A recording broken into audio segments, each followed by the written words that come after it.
When they reached the inn, Chichikov decided to stop, first to give the horses a rest, and second, to have a little rest and a bite to eat himself. The author admits that he is quite envious of the appetite and the stomach of this type of human. While he is quite unimpressed by the high-living set of Petersburg and Moscow, who spend their time planning what they will eat tomorrow and what dinner they should order for the day after, who never sit down to a meal without first dispatching some pill, who then devour oysters, sea spiders, and other marine wonders, after which they leave for Carlsbad or the spas of the Caucasus to recover. No, these gentry have never aroused his envy. But he is envious of certain persons of intermediary status who at one way station will order ham, at the next suckling pig, at a third a slice of sturgeon or salami with garlic, after which, as though they hadn't eaten a thing, they'll sit down at any time and have fish soup with eels and roe and everything in it, which hisses and gurgles in their mouths, followed by all sorts of pies, all of which is enough to make even an onlooker hungry. Well, these people have an enviable, heaven-sent gift indeed. Many an important personage would sacrifice without hesitation half his serfs and half his land, mortgaged or not, with all the foreign and Russian improvements on it, only to possess a stomach like the above-mentioned second-class gentleman's. But, unfortunately, no amount of money and property, with or without improvements, is exchangeable for a stomach like this gentleman's, who is otherwise a lesser type. The wooden, time-darkened inn received Chichikov under a narrow, hospitable porch supported by wooden columns resembling old church candlesticks. The inn was like a Russian peasant hut, but on a larger scale. Carved cornices of new wood around the windows and under the roof stood out sharply from the darkened walls. Pitchers full of flowers were painted on the shutters. Chichikov clambered up the narrow wooden steps and entered a broad hallway where he was met by a door that creaked open to admit the light and a fat old woman in multicolored calico attire, who said to him, "This way, please."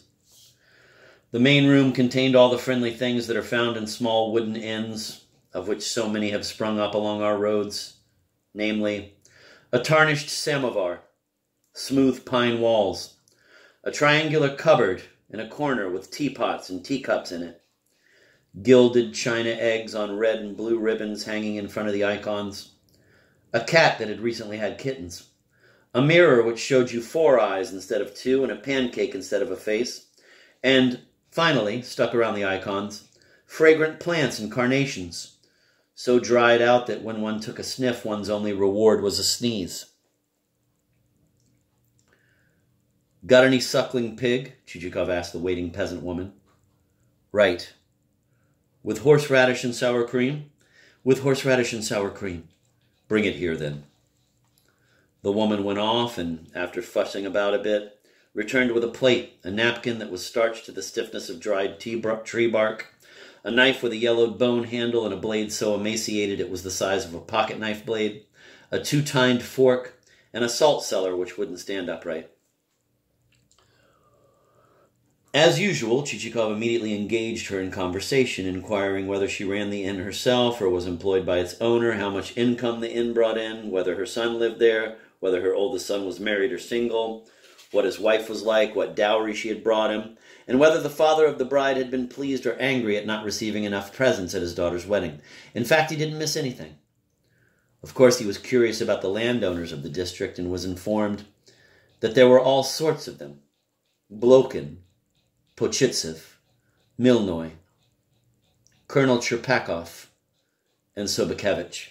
"Ah, you know Sobakevich?" Chichikov asked, and was informed that she knew not only Sobakevich but Manilov too, and that Manilov was the more interesting of the two because he would order a chicken and then ask for a bit of veal too, and if there was lamb's liver, he would taste that and, in fact, would have a taste of everything, but just a taste, while Sobakevich would order only one single dish, and then would eat everything down to the last scrap, and even ask for an extra helping for the same price. As he was conversing thus and putting away his suckling pig, of which only the last morsel remained, the rattling of wheels of a carriage was heard. Chichikov looked out of the window and saw that an exceedingly light carriage, harnessed to 3 fine horses, had stopped in front of the inn. 2 men alighted from it, one tall and fair, the other swarthy and somewhat shorter. The fair-haired one wore a dark blue Hungarian jacket, the other just a striped caftan. In the distance, another ramshackle little carriage could be seen dragging along, drawn by a shaggy team of 4 with torn collars and with ropes for reins. The tall, fair-haired man came up the steps immediately, while his swarthy companion stayed behind, groping for something inside the carriage, talking to the servant, and waving to the approaching carriage all at the same time. Chichikov thought he'd heard the voice before. While he was scrutinizing him, the tall one managed to find the door handle and entered. He was tall, gaunt, and had a small reddish mustache. By his hardened face, one could guess that he had tasted plenty of smoke, if not that of cannon, then at least of tobacco. He bowed politely in Chichikov's direction, to which the latter responded in kind.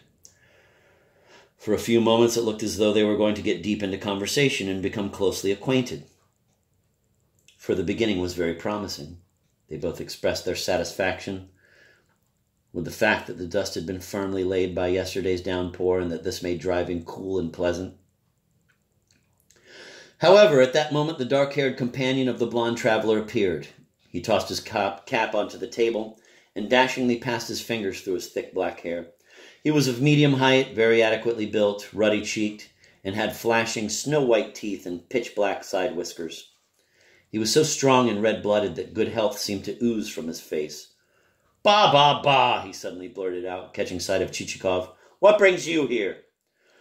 Chichikov recognized Nozdrov, the man whom he had met at the public prosecutor's dinner, who, after a few seconds, had started calling him by his first name, although Chichikov had done nothing to provoke such familiarity.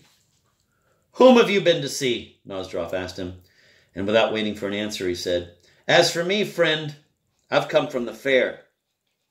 You can congratulate me. I lost everything down to my shirt. Believe me, never in my life have I had such a losing streak. Why, I had to rent that thing to get here. Here, just come to the window and take a look at it." At this point he took hold of Chichikov's head and bent it forward, almost banging it against the window frame. "See that awful thing? The damn nags just managed to get me over here. Then I changed over to his carriage." Nozdrov pointed to his companion. "Ah, you haven't met? This is Mizuev, my brother-in-law. And it just happens that all this morning we were talking about you, friend. And you know, I said to him, just you see if we don't come across that Chichikov. Well, friend, if you only knew how much I lost. Would you believe it? I not only lost 4 trotters, but everything else to boot. Look, I have no watch, no chain, nothing." Chichikov looked at Nozdrov and saw, as he had said, no watch or chain. It even seemed as though one of his side whiskers was somewhat smaller and less thick than the other. "And you know, if I'd only had 20 rubles left in my pocket," Nozdrov went on. "Yes, I say 20, just that. I would have won everything back, and besides winning it all back, as I stand here, I'd have put an additional 30,000 in my wallet." "Yes, I've heard you say that before," the fair-haired man butted in. "But then when I lent you 50 rubles, they went down the drain with the rest." "I wouldn't have lost them. I wouldn't. Really, I wouldn't. If I hadn't made that blunder, you know, when I doubled my stake on that damn 7, I'd have broken the bank. All I know is you didn't break any bank. I didn't break it because I didn't place my bet on that damn 7 at the right time. Do you believe the Major's a good player?" "Good or not, he cleans you out." "So what?" Nozdrov said. "That way I'd win from him, too. But let him try to double, and then we'll see how strong he is. But then, Chichikov, my friend, you should have seen what a good time we had at first. Even the merchants said they'd never seen such a gathering. Everything from my village was sold at the best prices. Yes, brother, we had a great time, and I'm really sorry you weren't with us. Now, just imagine. There's a regiment of dragoons billeted a couple of miles from the town, and believe it or not, all the officers, maybe 40 of them, were in town, and then, friend, we started drinking.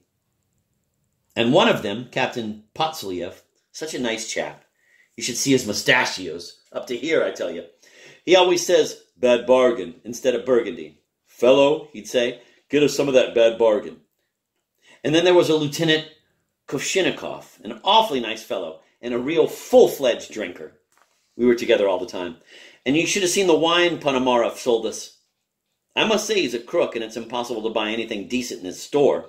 He always mixes in some garbage, sandalwood, burnt cork. Sometimes he even squeezes elderberries into it.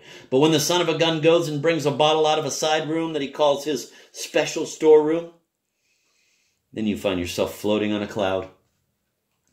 We had a champagne compared to which the champagne served at the governor's is no better than beer. Imagine it wasn't just Clicquot, but some Clicquot Matradura, which means double Clicquot. And then he also got a bottle of some French stuff called Bonbon. What a bouquet. Roses and everything you could think of. Oh, we sure had plenty to drink. After us, some prince arrived and sent for champagne. And there wasn't a single bottle left in the whole town. The officers had drunk everything. Take my word for it when I tell you that I alone drank 17 bottles of champagne during dinner. Come, you didn't drink 17 bottles, the fair man said. I'm a man of honor, and I say I did, Nozdrov insisted. I don't care what you say, I tell you, you couldn't even drink 10. Do you want to bet on that? Why should I bet? Come on, bet me the gun you bought in town. I don't want to. Try and bet it. I don't even want to try. Anyway, you'd have lost your gun, sure as you're standing there without a hat. Yes, friend Chichikov, I was really sorry you weren't there. I'm sure you and Lieutenant Kovshinikov would have been inseparable. I really grew friendly with him. He's quite different from the public prosecutor and all the other stingy skinflints in our town who tremble when they have to spend a copper. He was ready to play faro and bank or anything else you wanted. Oh, Chichikov, why didn't you turn up? You're a real pig to have let us down. A dirty dog. Come here, give me a big hug, my friend. I'm really fond of you, you know. Look, Mijuev, this is fate. For otherwise, what am I to him or he to me? He came here from God knows where. And me, I just happened to live here. And you should have seen how many carriages there were, everything on a grand scale. Then I had to go at the Wheel of Fortune and won 2 jars of hair pomade, a china cup, and a guitar. Then, damn it, I tried again and lost everything. Plus 6 rubles. And that Kovshinikov, you can't imagine what a skirt chaser he is. He and I, we went to almost every party. At one, there was a bright thing and all sorts of frills for kills, you see. I'll be damned, I says to myself, but that Kovshinikov, the dog, he sits down next to her and starts shooting compliments at her. And in French, too. I tell you, he wouldn't even let a peasant woman go by. He calls it picking wild strawberries. Oh, we had wonderful things to eat, fresh fish and smoked, and I brought one with me. Damn lucky I thought of buying one while I still had some cash left. Where are you off to now? I have to see someone, Chichikov said. The hell with that someone. Come to my place. I can't. There's business I must attend to. Business. Can't you think of anything else, you dull, busy bee? No, really, it's an urgent matter. I bet you're lying. Or then, tell me his name. Well, all right, Sobakevich. At this point, Nozdrov burst into resounding laughter as only a youthful, healthy man can. A man who can show everyone his sugar-white teeth, whose cheeks quiver and shake while a neighbor 2 rooms away jumps up in his sleep with his eyes popping out and mutters, "What on earth has come over him?" "What's so funny?" Chichikov asked, somewhat irritated. But Nozdrov kept roaring with full-throated laughter and was only able to say, "Oh, please, you'll make me burst. There's nothing to laugh about. I promised him I'd go and see him. Why, you'll be sorry to be alive when you get there. That fellow is a real skinflint. I know you well, and you'll be cruelly disappointed if you're hoping to find an interesting game of cards there, or a good wine or anything like that. Listen to me, friend. Let that Sobakevich go and hang himself and come with me. I'll treat you to a sturgeon the likes of which you never ate." Ponomarev, the crook, kept swearing. "It's specially for you. You can search the whole fair, you'll never find anything of this quality. But he's a terrible old cheat just the same, and I told him so straight to his face. You, I says to him, you and the tax farmer are the 2 biggest swindlers around here." And he just laughed and went on stroking his beard. "Kovshinikov and I, we ate lunch at his place every day. Oh, here, friend, I forgot to tell you. I know you'll keep pestering me about it, but I warn you, I won't give it away, even for 10,000. Hey there, Porphyry! He ran to the window and shouted to his servant, who was holding a knife in one hand and a slice of bread in the other with a piece of sturgeon on it that he had been lucky enough to lop off when he was sent to bring something in from the carriage. Porphyry! Nozdrov shouted. Bring that pup here. You should see it. Had to steal it. Its owner would rather have parted with life itself. I offered him the chestnut mare for it, the one I got from Kvotsarev in a swap, remember? Chichikov, of course, had never laid eyes on the chestnut mare, nor, for that matter, of Kvotsarev. At that moment, the old woman came over and asked Nozdrov, Do you wish to order anything to eat, sir? No, nothing. No, wait. Give me a glass of vodka. What vodka do you have? Anise. All right, bring me some anise vodka. I'll have a glass at the same time, the fair-haired man said. There was a little actress. The little bitch sang like a canary, so Kuvshinikov, who was sitting next to me, says, What do you say? Ain't she a nice strawberry to pick? There were at least 50 show booths at the fair.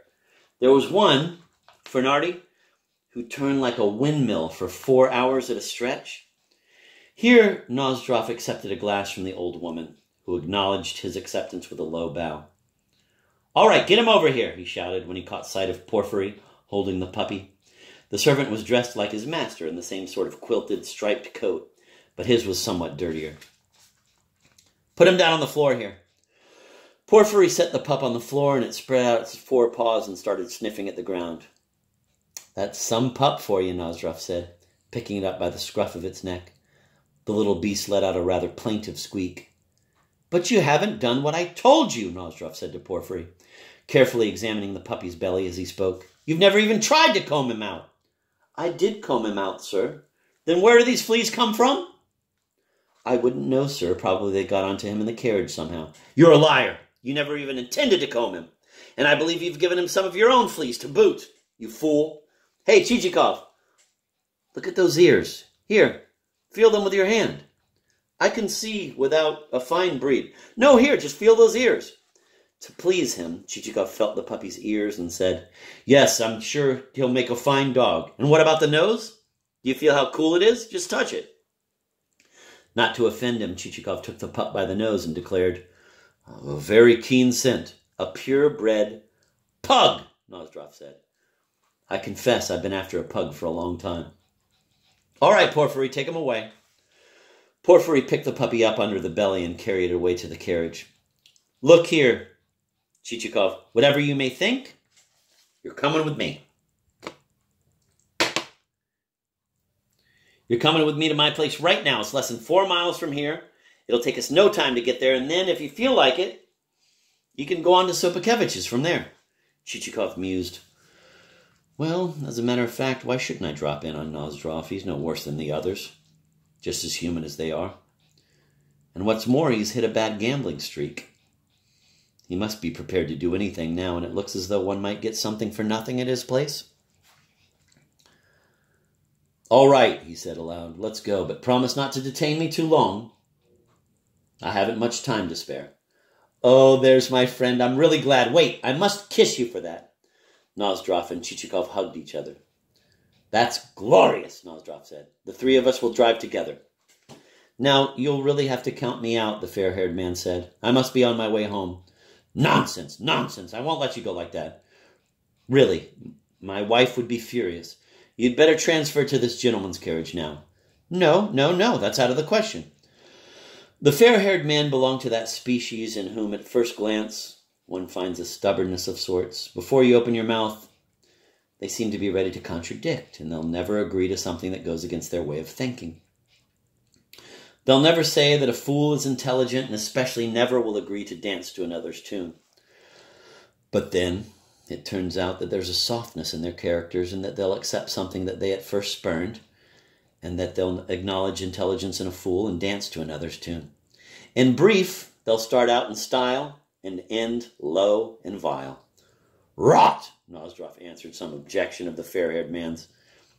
He put his friend's hat on his head, and after that Mizuev followed them out. Sir, you've forgotten to pay for your vodka, the old woman called after Nozdrov. All right, mother. Look here, dear brother-in-law. Will you settle it, please? I haven't got a single kopeck left. How much is it? The brother-in-law asked the old woman. It's 20 kopecks altogether, sir. You're lying, Nozdrov said. Give her 10, that'll be plenty. It's not quite enough, sir, the woman said. But she looked very pleased as she took the money and even rushed ahead to open the door for them. She was losing nothing because she had asked 4 times as much as the drinks were worth in the first place. They got into their carriages and the 2 vehicles rolled along side by side so that the 3 men could converse during the entire trip. The contraption pulled by the skinny nags that Nozdrov had hired followed them, continually falling behind. In it rode Porfiry and the pup.